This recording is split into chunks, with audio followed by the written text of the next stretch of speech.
Hello students, welcome to my channel. I am Rashmi, your maths teacher. तो 16.3 का question number 6 देखते हैं। There are 4 men and 6 women on the city council. तो city council के अंदर 4 तो यहाँ पर क्या है, मैन है, एंड 6 क्या है, वुमेन है। If one council member is selected for a committee at random, how likely is it that it is a woman. तो आपको यहाँ पे क्या कहा है कि काउंसिल, अब काउंसिल के लिए कितने लोग आए हैं, 4 तो मैन आए हैं और 6 वुमेन आए हैं। अब आपको यहाँ पे काउंसिल का मेंबर बनाने के लिए, किसी एक कमिटी बनाने के लिए किसी एक को यहाँ से सिलेक्ट करना है। मैन को भी सिलेक्ट कर सकते हैं, वुमेन को भी सिलेक्ट कर सकते हैं। टोटल यहाँ पे पर्सन कितने हैं, 10 पर्सन है। ठीक है, तो ये ऐसे सिटी काउंसिल के अंदर टोटल इस तरह से करके क्या है, 10 मेंबर है। 4 तो वहां पर मेन है और 6 वहां पर क्या है, वुमेन। तो मैंने M1 M2 M3 इस तरह से लिख दिया और इनको W1 W2 W3, क्योंकि सब अलग अलग होंगे, सबका फेस अलग होगा, डिफरेंट डिफरेंट पर्सन होंगे। अब आपको इसमें से क्या करना है, किसी एक को यहाँ पे कमिटी का मेंबर बनाना है और हमें बताना है कि हाउ लाइकली मतलब यहाँ पे क्या हो गया, प्रोबेबिलिटी। सीधा नहीं कहा कि आप एक मैन को सेलेक्ट करने की प्रोबेबिलिटी निकालो, बट हाउ लाइकली का मतलब भी यही होता है कि आपको यहाँ पे एक वुमन को सेलेक्ट करने की यहाँ पे क्या निकालनी है, प्रोबेबिलिटी निकालनी है। तो बहुत सिंपल है, एक वुमन को सेलेक्ट करना है, तो वही हमारा प्रोबेबिलिटी वाला formula, to favourable outcomes to select woman और divided by total possible outcome. तो इन सारे 10 के 10 मेंबर में से हम किसी एक को सेलेक्ट करेंगे तो हमारा पॉसिबल आउटकम यहाँ पे क्या हो जाएगा, पूरा का पूरा 10 हो जाएगा। ठीक है, जितने मेंबर उसके अंदर कंपीट कर रहे हैं वो सारे हमारे पॉसिबल आउटकम हो गए। इन 10 में से हम किसी एक को लेंगे, लेकिन हमारा जो, हमें सिर्फ एक वुमन को सिलेक्ट करना है, तो वुमन है वो वुमन की ग्रुप में से आएगी, सारे वुमन के ग्रुप में से आएगी। तो दैट मीन्स आपका यहाँ पे फेवरेबल आउटकम क्या हो गया कि वो woman W1 W2 W3 W4 W5 W6 इनमें से कोई भी यहाँ पे क्या हो सकती है, ये वुमन भी हो सकती है, ये भी हो सकती है। इनमें से हम किसी को सिलेक्ट नहीं कर रहे हैं, इन 6 में से किसी को सिलेक्ट करें, तो फेवरेबल आउटकम आपके यहाँ पे क्या हो गए, 6 हो गया। तो बस फॉर्मूला लगा दो, 6/10 आपका यहाँ पर क्या हो जाएगा, आंसर हो जाएगा। उसको सॉल्व कर लेंगे। ठीक है, तो यहाँ पे अभी हम सेलेक्ट करने की बात है कि एक वुमेन के आने की यहाँ पे क्या प्रोबेबिलिटी होगी। तो बस इतना सा सिंपल क्वेश्चन है आपका। तो इस तरह से आंसर लिखेंगे कि there are total 10 members of which only 6 are woman. क्योंकि हमें वुमन लेनी है, तो 10 में से सिर्फ 6 वुमन है, तो ये हमने एक पर्सन को सिलेक्ट करें, वो भी हमारी क्या है, वुमन है। तो सेम मैंने फॉर्मूला लगा दिया, probability of a woman member is selected, total number of favourable outcome divided by number of possible outcome. तो फेवरेबल आउटकम कितने हैं, 6 वुमन है, तो 6 में से कोई आएगी और टोटल 10 में से आएंगी। टोटल 10 में से हम चूज कर रहे हैं, इसीलिए यहाँ पे आ गया। तो 2 की टेबल में आ गया 3 टाइम और ये आ गया आपका यहाँ पर 5 टाइम, यानी कि आपका आंसर यहाँ पर क्या हो गया, 3/5 हो गया। इजी क्वेश्चन था बहुत। नाउ नेक्स्ट क्वेश्चन नंबर 7 देखो। Now question number 7 is a fair coin is tossed 4 times. तो आपको क्या कहा है, एक फेयर कॉइन है। फेयर कॉइन मतलब उसके ऊपर हेड आने की जितनी प्रोबेबिलिटी है उतनी ही टेल आने की प्रोबेबिलिटी। फेयर का मतलब यही हो जाता है आपका यहाँ पर कि जितने भी, चाहे डाइस हो चाहे कॉइन हो, उस पर जितने भी नंबर्स लिखे हैं उनके सब के आने की प्रोबेबिलिटी सेम होनी चाहिए। एंड अ पर्सन विन, अब एक कॉइन को हम यहाँ पे टॉस कर रहे हैं कितनी बार, 4 टाइम्स। तो एक कॉइन को 4 बार टॉस करो या फिर 4 कॉइन को एक बार टॉस करो, सारे आउटकम्स जो होंगे, पॉसिबल आउटकम्स, वो सेम होंगे। ठीक है, तो एक कॉइन को हमने यहाँ पे क्या किया, 4 टाइम टॉस किया। And a person win ₹1 for each head. तो आपने उसको 4 बार टॉस किया, मान लो कि मेरा एक बार हेड आ गया, टेल आ गया, फिर हेड आ गया, फिर टेल आ गया। ठीक है, 4 बार टॉस किया तो 4 यहाँ पे होंगे इस तरह से। तो अगर एक पर्सन जो होगा, हेड आने पर उसको क्या मिलेंगे, ₹1 मिलेगा, ₹1 मिलेगा फॉर ईच हेड। तो यहाँ पे 2 हेड है, उसको ₹2 मिल जाएंगे। And lose ₹1.50 for each tail. अब उसमें यहाँ पे 2 बार टेल आए, तो उसके यहाँ पे क्या हो जाएंगे, 2 बार उसका ₹1.5 माइनस हो जाएगा, तो वो लूज करेगा मतलब हार जाएगा। विन करेगा ₹1, अगर हेड आने पर ₹1 विन करेगा और टेल आने पर वो ₹1.50 वहां पे हार जाएगा। From the sample space, calculate how many different amount of money you can have utter for tosses and the probability of having each of these amount। तो आपको यहाँ पे क्या निकालना है कि आप जब एक कॉइन को 4 बार यहाँ पे टॉस कर रहे हो, तो सैंपल स्पेस में टोटल कितने आपके आउटकम्स होते हैं, सैंपल पॉइंट होते हैं, एक तो हमें निकालना है। फिर उसके बाद calculate how many different amount, जो जितने भी सैंपल स्पेस में आपके अलग अलग यहाँ पर आउटकम्स आएंगे, उसमें आपको यहाँ पे अमाउंट निकाल के दिखाना है। ठीक है, कि आपने अगर आपका इस तरह से आया तो क्या क्या आपका अमाउंट हो रहा है, अगर चारों हेड आ गए तो क्या अमाउंट हो रहा है, तो इस तरह से आपको यहाँ पे निकाल के बताना है। फिर उन सारे अमाउंट की आपको प्रोबेबिलिटी भी यहाँ पर निकाल के दिखानी है। तो पहले सैंपल स्पेस लिखे, मैंने आपको पहले भी इंट्रोडक्शन वीडियो में बताया था कि एक कॉइन को अगर हम 4 बार टॉस करते हैं तो ये 2 पावर, कॉइन के ऊपर 2 फेस होते हैं, तो मैंने आपको फॉर्मूला बताया ना, फेस की पावर n होता है, तो कॉइन के फेस कितने होते हैं, 2 होते हैं। और ये n का मतलब आपका नंबर ऑफ कॉइन भी हो सकता है और number of times a coin toss. तो यहाँ पे कॉइन तो एक ही है लेकिन उसको 4 बार टॉस कर रहे हैं, दैट मीन्स आपका 2 पावर 4 हो जाएगा, यानी कि 16 टोटल हमारे यहाँ पर आउटकम्स आएंगे। तो वो भी मैंने आपको लिखना बताया था, 16 के आधे कर दो तो वो आपका 8 हो गया, तो 8 बार आप हेड यहाँ पे हेड लिखोगे, 8 टाइम आप यहाँ पे टेल लिखोगे। इस तरह से मैंने समझाया था ना आपको पहले भी, तो वो आप इंट्रोडक्शन वीडियो में देख लेना, मैं डायरेक्ट लिख देती हूँ। ठीक है, तो when a coin toss 4 times, ये मैंने आपको पहले ही एक्सप्लेन कर दिया, और ये सारे मैंने सैंपल स्पेस यहाँ पे लिख लिए। तो सैंपल स्पेस कैसे लिखना है, तो ये देखो इस तरह से मैंने आपको कहा था इंट्रोडक्शन देखना, फिर भी मैंने यहाँ पे लिख दिया। देखो 16 का हाफ क्या होता है 8, तो 8 टाइम हेड लिखो, 8 टाइम टेल लिखो। फिर 8 का हाफ क्या होता है 4, तो 4 टाइम हेड लिखना है, 4 time tail, 4 time head 4 time tail. फिर 4 का हाफ होता है 2, तो 2 time head 2 time tail, 2 time head 2 time tail, इस तरह से जाना। और 2 का हाफ क्या होता है 1, तो 1 टाइम हेड टेल, ऐसे करके आप लिखोगे तो टोटल आपको सारे के सारे 16 आप लिख पाओगे, कहीं पे कोई कंफ्यूजन नहीं रहेगा और किसी को भी आप भूलोगे नहीं। तो ये हमारा तरीका था, अब हमने यहाँ पे लिख दिया। अब मान लो कि एक, जैसे मैं ही हूं, मैं और आप हम दोनों गेम खेल रहे हैं, तो मैंने एक कॉइन को 4 टाइम टॉस किया और मेरे चारों बार यहाँ पे क्या आ गया, हेड आ गया। तो चारों बार हेड आ गया, हेड आने पर मुझे क्या मिलता है, 1 रुपीज मिलता है। तो यहाँ पे ये एक एक को हम सैंपल स्पेस से हमारे क्या बनते हैं, इवेंट बनते हैं। तो मैं यहाँ पे लिखती हूँ कि मैंने एक इवेंट लिया कि जब मैंने यहाँ पे मैंने कॉइन को टॉस किया और मेरे चारों ही यहाँ पर क्या आ गए, हेड आ गए। तो एक हेड आने पर मुझे क्या मिलता है, 1 रुपया मिलता है। तो रुपीज यहाँ पे क्या हो जाएगा, 1 + 1 + 1 + 1 मिल जाएगा, यानी कि चारों के चारों हेड आ जाते हैं, तो मुझे यहाँ पर 4 रुपीज मिल जाते हैं। ठीक है, अब देखो आगे की भी बात यहाँ पे देखो, अब यहाँ पे 3 हेड और 1 टेल आता है, तो सारी बात सेम ही होगी। 3 हेड आने पर मुझे 1 + 1 + 1 मिल जाएगा और एक टेल आ गया, मतलब कि मेरा 1.50 यहाँ पे सब्ट्रैक्ट हो जाएगा। तो इसके लिए भी यही होगा, इसके लिए भी यही होगा और इसके लिए भी यही होगा, क्योंकि एक टेल आने पर मेरा रुपीज कट रहा है और 3 हेड आने पर मेरा यहाँ पर रुपीज ऐड हो रहा है। मैं जीत रही हूँ तो मुझे 1 रुपया मिल रहा है। तो चारों के लिए सेम होगा, ये वाले के लिए, इसके लिए कैलकुलेट करो चाहे इसके लिए, क्योंकि टेल तो एक ही बार आ रहा है ना, कहीं पर भी आ रहा हो, तो इन चारों इवेंट का आपका यहाँ पर अमाउंट सेम होगा। ठीक है, तो मैंने चारों को यहाँ इक्वल लिख दिया। तो 3 हेड आ रहे हैं, 3 हेड आने पर मुझे क्या मिलेगा, 1 + 1 + 1, जो हेड है उनके लिए 1 रुपीज मिल गया, और टेल के लिए मैं लूज कर रही हूँ तो मैं यहाँ पे 1.50 को सब्ट्रैक्ट कर दूंगी। ठीक है, तो सिर्फ हम ये देख रहे हैं कि 3 हेड आए हैं और एक टेल आया, 3 हेड के लिए हमने ऐड कर लिया और टेल के लिए हमने सब्ट्रैक्ट कर लिया। चाहे यहाँ पे भी एक टेल है, 3 हेड है, यहाँ भी है, यहाँ भी है, तो अलग अलग ने कैलकुलेट करके हम अपनी कैलकुलेशन को थोड़ा सा कम कर रहे हैं। तो 3 रुपीज, 1 + 1 + 1 3 रुपीज हो गया, 3 में से आपका यहाँ पे 1.50 गया, तो ये आपका रुपीज यहाँ पे कितना मिला आपको, 1.50। पर 3 रुपए में से अगर 1.5 रुपया चला गया तो 1.5 रुपये ही तो बचा, तो ये हमें इसके लिए मिल गया।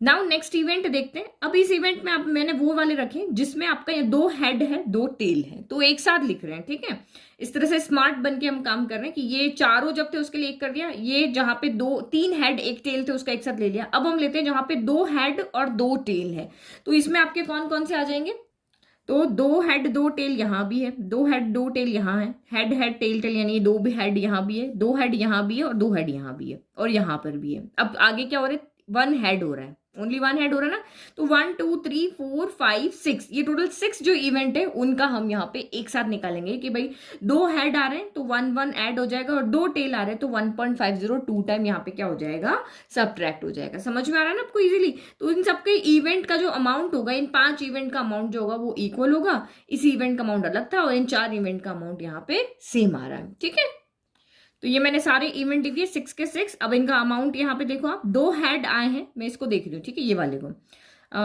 को देख ले, 2 हेड आए मतलब कि रुपीज यहाँ पे 2 बार ऐड हुए हैं, और 2 टेल आए मतलब कि 2 बार 1.50 को हमने सब्ट्रैक्ट किया है। ठीक है, तो ये ऐड किया, तो ये क्या हो गया आपका, यहाँ पर क्या हो गया, 1 + 1 2 हो गया, 2 - 1.50 1.50, 1.5 + 1.5 कितना होता है, 3 हो जाता है, तो यहाँ पे हो गया, तो 3 में से 2 गया, तो इसका मतलब यहाँ पे ये गेम को लूज करा, मतलब इसको 1 रुपया और देना पड़ रहा है, क्योंकि माइनस का 1 आया ना, तो रुपीज -1। देखो यहाँ पे ये जीत रहा है, पॉजिटिव साइन का मतलब है कि वो विन कर रहा है, उसको 4 रुपीज मिल रहे हैं। यहाँ पे पॉजिटिव है, इसका मतलब उसको 1.5 रुपया मिल रहा है, लेकिन यहाँ पे -1 है, इसका मतलब गेम लूज कर रहा है, उसको 1 रुपीज और देना पड़ रहा है। तो ये हमारा हो गया। अब थर्ड यहाँ पे देखो, 3 हमारे हो चुके हैं, नाउ 4 देखो। तो अब 3 टेल और 1 हेड ले लेते, तो ये इसमें भी है 3 टेल, इसमें भी 3 टेल है, इसमें भी 3 और इसमें भी 3, इसमें फिर 4 और टेल है, ठीक है। तो ये चारों इवेंट की जो आपका यहाँ पे अमाउंट होगा वो यहाँ पे सेम होगा। तो चारों इवेंट लिख लिए। अब वही आप रुपीज को देखो, तो हमें एक हेड मिला है तो 1 रुपया हमें मिलेगा, लेकिन 3 टेल आए हैं, सभी जगह यही है, तो माइनस होगा 1.503 टाइम। यहाँ पे क्या हो जाएगा, हम 3 टाइम, क्योंकि वो गेम को अब सामने दिख रहा है माइनस कर रहे, तो यहाँ पे ज्यादा माइनस हो रहा है, तो ये गेम को यहाँ पे भी लूज कर रहा है। तो ये आपका यहाँ पर हो गया ₹1 हो गया, और ये 3 टाइम ऐड हो रहा है, तो क्या हो जाएगा, 15 3 जा क्या उतना 45 होता है, तो माइनस का 4.50 हो गया। आप ऐड भी कर सकते हो, जो मर्जी आप यहाँ पे करते हो, क्योंकि कॉइन को ऐड करना इजी, दिमाग में आप कर लोगे कि 3 रुपए हो गए, ये दोनों मिलकर 4 हो गए, 4.5 रुपए हो गए। तो 4.50 में से आपका 1 गया, तो यहाँ पे क्या बचेगा, 4 माइनस 1 हो गया, तो ये माइनस का 3.50, यानी कि ये गेम को तो बहुत ज्यादा रुपीज से लूज कर रहा है, उसको 3.5 रुपए देने पड़ेंगे। नाउ लास्ट देखो, सिर्फ हमारा यही बचा है कि जब चारों टेल हो, जब चारों टेल आएंगे मतलब कि 4 टाइम उसको 1.5 रुपया देना पड़ेगा।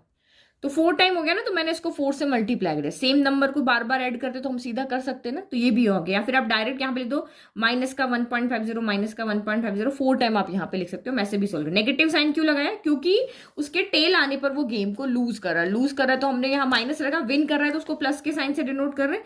तो यानी कि अब इसको आप यहाँ पे मल्टीप्लाई कर लोगे, तो 4 को सॉरी 1.50 से लूज कर रहा था ना, तो ये यहाँ पे क्या हो जाएगा, आप इसको ऐड करके देख लो, 1.5 2 बार करते हैं तो 3 रुपए, 3 प्लस 3 आपका 6 हो गया, यानी कि माइनस का 6 रुपीज हो गया। तो चारों टेल आने पर तो गेम को बहुत ज्यादा लूज कर रहा है। तो ये हमने यहाँ पे लिख लिया। तो अब अगर कोई इस गेम को खेलता है सेम यही अमाउंट रख के, तो हमें 5 तरह के यहाँ पे अमाउंट मिल रहे हैं।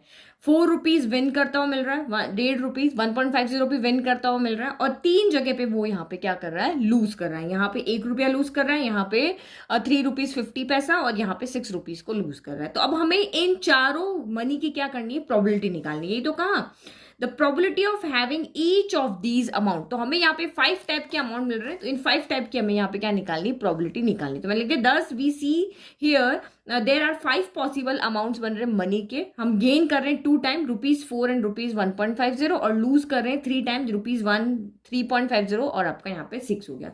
तो सबकी अलग अलग प्रोबेबिलिटी निकाल लेते हैं। तो प्रोबेबिलिटी ऑफ गेन ₹4, तो वही हमारा formula, favourable outcome divided by possible outcome. तो पॉसिबल आउटकम्स कितने हैं, 4 कॉइन को टॉस करें तो हमारे पास 16 पॉसिबल आउटकम्स यहाँ पे आ रहे हैं, और उसमें से 4 रुपीज हम कहाँ पे जीत रहे हैं, सिर्फ एक ही बार, एक ही आउटकम पे हमें 4 रुपीज यहाँ पे मिल रहा है। तो इसके लिए, इस इवेंट के लिए, मतलब 4 रुपीज गेन करने के लिए पॉसिबल आउटकम्स तो आपके 16 हो गए, और फेवरेबल आउटकम आपका यहाँ पे 1 ही रहा, क्योंकि सिर्फ इस कंडीशन पे हमें 4 रुपीज मिल रहे हैं, बाकी कहीं पे नहीं मिल रहे। तो इसका आंसर आपका कितना हो जाएगा, इसकी प्रोबेबिलिटी कितनी हो जाएगी, 1 ओवर हो जाएगी 16 हो जाएगी, क्योंकि एक ही बार आपका यहाँ पे चारों बार एच आ रहे, वो एक ही बार आ रहा है, और टोटल पॉसिबल आउटकम हमारे यहाँ पे 16 है। फिर नेक्स्ट आप यहाँ पे लिखो प्रोबेबिलिटी ऑफ गेन ऑफ ₹1।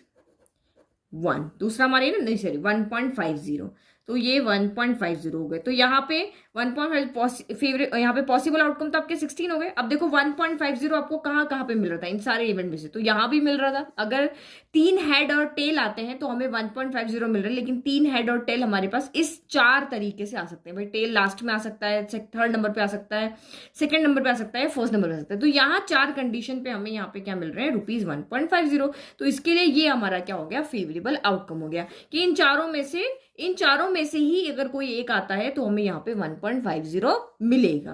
तो इसका मतलब यहाँ पे 4 ओवर क्या हो गया, 16 हो गया। 4 कंडीशन है ना भाई, तो फेवरेबल आउटकम आपके ये 4 ही तो होंगे, इन सारे 16 में से ये सिर्फ ये 4 कंडीशन पे हमें इतने रुपीज मिल रहे हैं। तो बस इसको सॉल्व कर लो, 4 1 जा 4 हो गया, 4 4 जा 16 हो गया। नाउ अब इसने लूज किया ₹1। तो नाउ नेक्स्ट आपका प्रोबेबिलिटी ऑफ लूज ऑफ ₹1। तो 1 रुपीज इसने कहाँ पे लूज किया, माइनस से आपको समझ में आ रहा है। तो कहाँ पे, जब 2 हेड और 2 टेल आते हैं तो 1 रुपीज को वो लूज करेगा।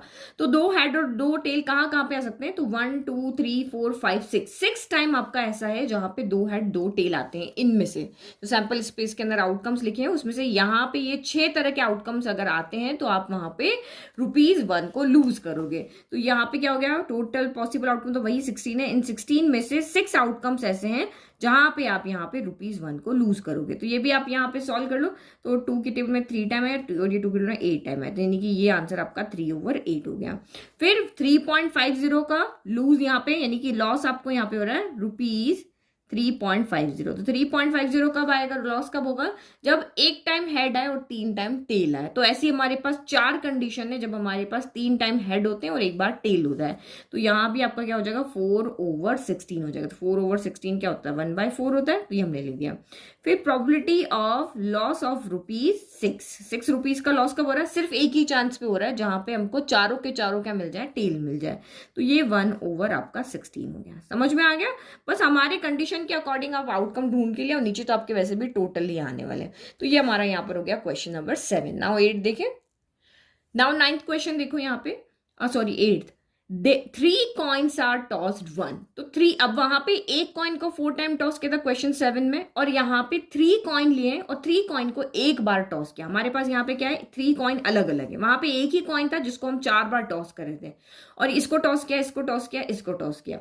Find the probability of getting, यानी इन सब के आने की प्रोबेबिलिटी यहाँ पर क्या होगी वो हमें निकालनी। तो सबसे पहले हमारे पॉसिबल आउटकम्स क्या होंगे हमें पता होना चाहिए। तो हमेशा आप सैंपल स्पेस पहले लिख दो, ठीक है। तो सैंपल स्पेस में से ही आपके यहाँ देखेंगे हम, जैसे हमने पिछले क्वेश्चन में देखा। तो देखो यहाँ पे क्या हो जाएगा, 3 कॉइन को टॉस करो तो 2 पावर कितना हो जाएगा, 3। 2 पावर 3 यानी कि 8 आपके यहाँ पर टोटल पॉसिबल आउटकम्स होंगे। तो क्या क्या होंगे वो देखो पहले। तो देखो मैं आपको डायरेक्ट यहाँ पे लिखने बताती हूँ। 8 का हाफ क्या होता है, 4 होता है। तो 4 टाइम आप हेड लिख लो, हेड हेड हेड हेड, और 4 टाइम टेल लिख दो, टेल टेल टेल टेल ले लिया। फिर 4 का हाफ क्या होता है, 2 होता है। तो हेड हेड, 2 बार हेड 2 बार टेल, 2 बार हेड 2 बार टेल हो गया। फिर 2 का हाफ क्या होता है, 1 होता है। तो 1 बार हेड 1 बार tail, head tail head tail head tail हो गया। हमारा सैंपल स्पेस बन गया बिना किसी दिक्कत के। ना आपको देखना पड़ा कि क्या लिख लिया क्या नहीं लिखा, कौन आ गया कौन नहीं आ गया, कोई पेयरिंग नहीं बनानी पड़ी, अपने आप अपने यहाँ पे लिख लिया। अब इसमें से ये हमारे सैंपल स्पेस में टोटल कितने आउटकम है, 8 है। तो हमारे यहाँ पे पॉसिबल आउटकम जो भी हो जाएंगे आप प्रोबेबिलिटी निकालने के लिए, वो सभी जगह क्या हो जाएंगे, इन्हीं में से आएंगे ना भाई। ये हमारे पास ऑप्शन है, 3 कॉइन को टॉस करे तो इसके अलावा कोई भी चीज यहाँ पे नहीं आ सकती। तीनों हेड आ सकते हैं, 2 पे हेड फिर टेल आ सकता है। तो मतलब इसके अलावा यहाँ पे कोई भी कॉम्बिनेशन इस 3 कॉइन को टॉस करने पर बन ही नहीं सकता। तो पॉसिबल आउटकम्स आपके यहाँ पर क्या हो गए, पॉसिबल आउटकम्स हमारे हो गए 8। अब इनके अकॉर्डिंग फेवरेबल आउटकम्स हमें बस निकालने हैं और उसको फॉर्मूले में रखना है, और हमारे यहाँ पे इनकी प्रोबेबिलिटी आ जाएगी। ठीक है। तो फर्स्ट पार्ट क्या है, प्रोबेबिलिटी ऑफ 3 हेड्स। 3 हेड्स आने की प्रोबेबिलिटी बताओ। तो नीचे डिनोमिनेटर में तो हमें जो फॉर्मूला पता है प्रोबेबिलिटी किसी भी इवेंट के निकालने की, favourable outcomes divided by possible outcomes होता है। तो पॉसिबल आउटकम्स तो हम पहले से निकाल चुके हैं, हम लिख देते हैं यहाँ पे 8।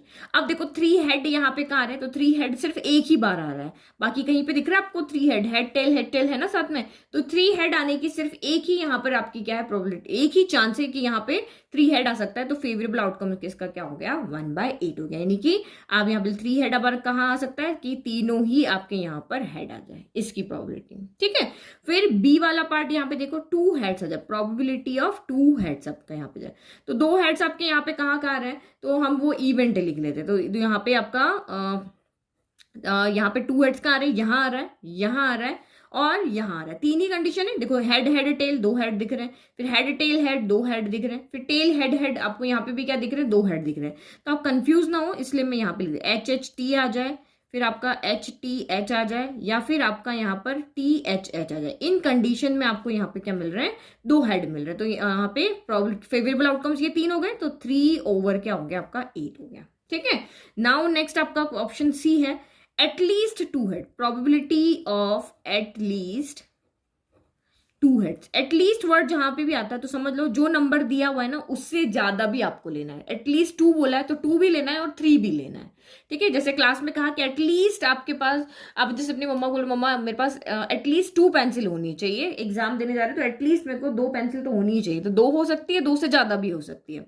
तो एटलीस्ट 2 हेड, पहले 2 वाले लिख लो। तो 2 वाले तो अभी हमने लिखे, यहाँ पे HHT लिखा है, HTH लिखा है, THH लिखा है, तो ये एटलीस्ट 2 हेड हो गए, और इससे ज्यादा भी हो सकते हैं, मीन्स कि हमारे पास एक ही ऑप्शन है, तीनों एच भी हो सकते हैं।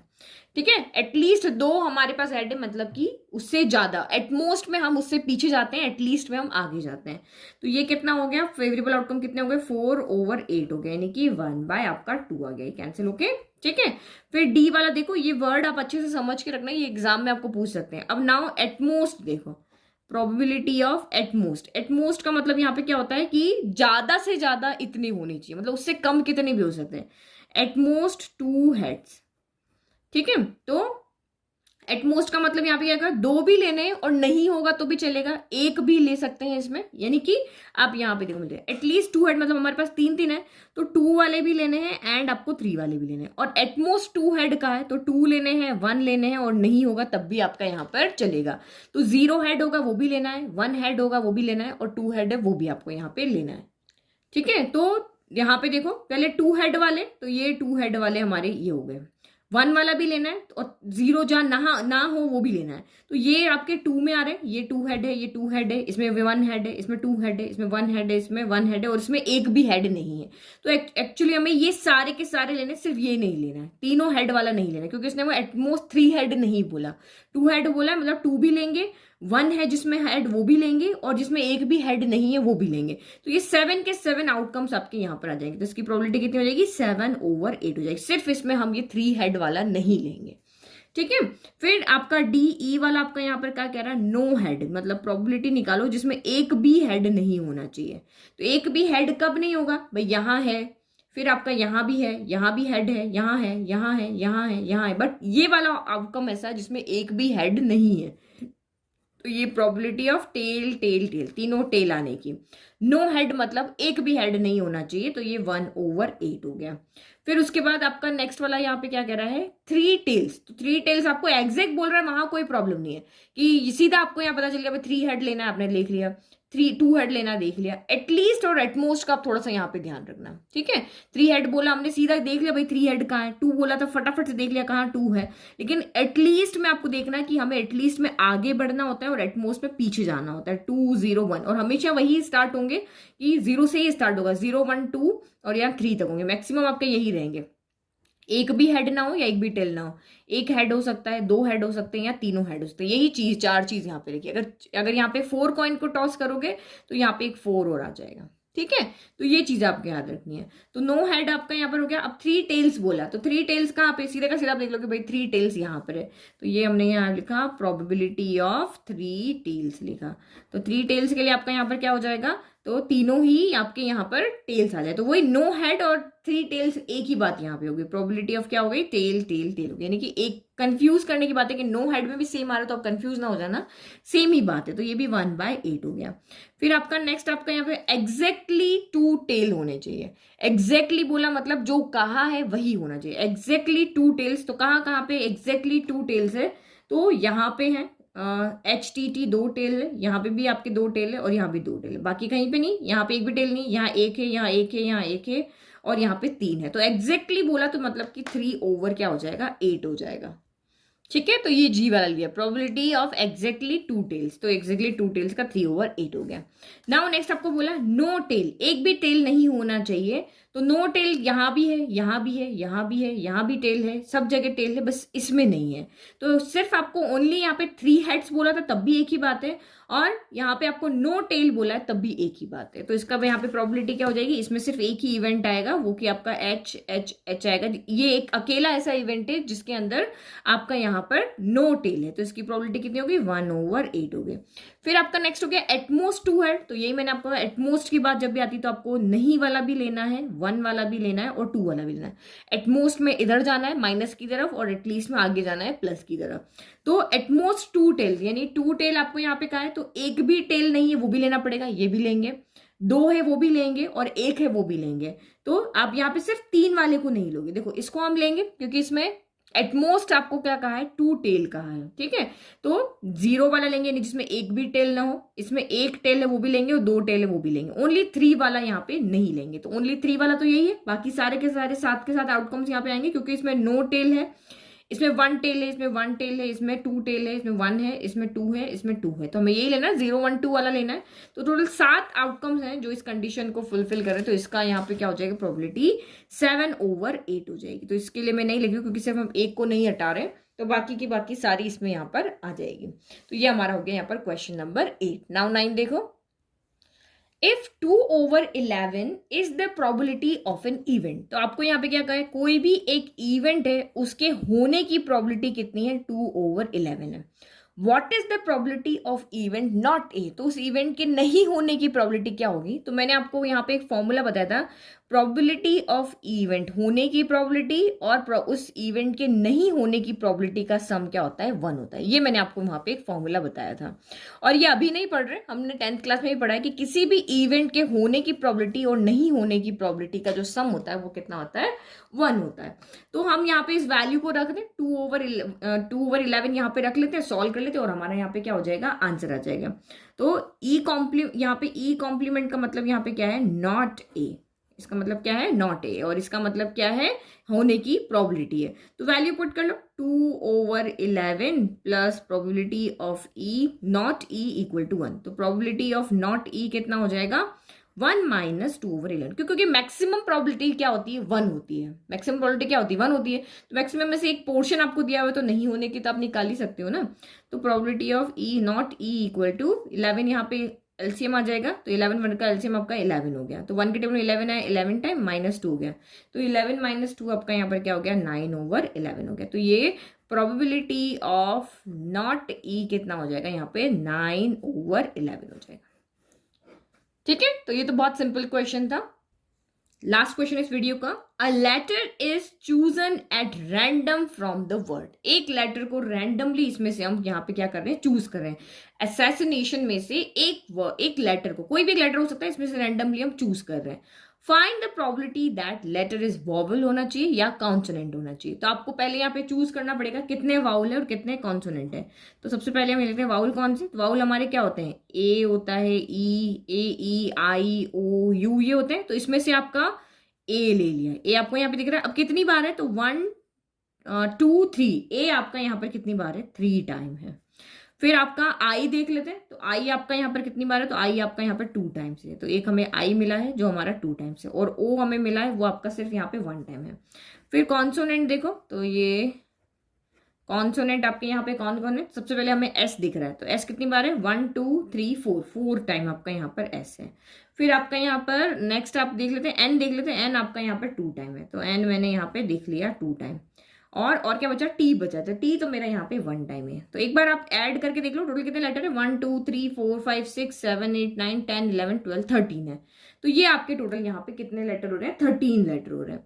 तो 13 में से वाउल कितने हैं, तो 6 आपके टोटल वाउल है। वाउल कितने आपके, 6 है। 3 + 2 5 + 1 6। और कॉन्सोनेंट कितने हैं, तो 4 5 6 7 है। तो ये आपके कॉन्सोनेंट यहाँ पे 7। तो 7 + 6 13 होता है। सही, हमने यहाँ पे आइडिया लगा लिया।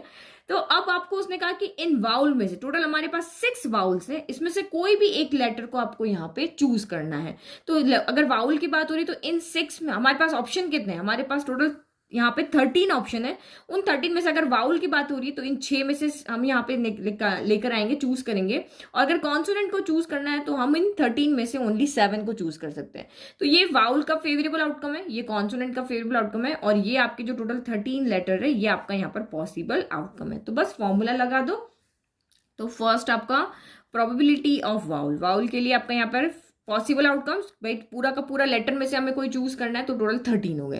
लेकिन वाउल कितने, 6 है, तो 6/13 हो गया।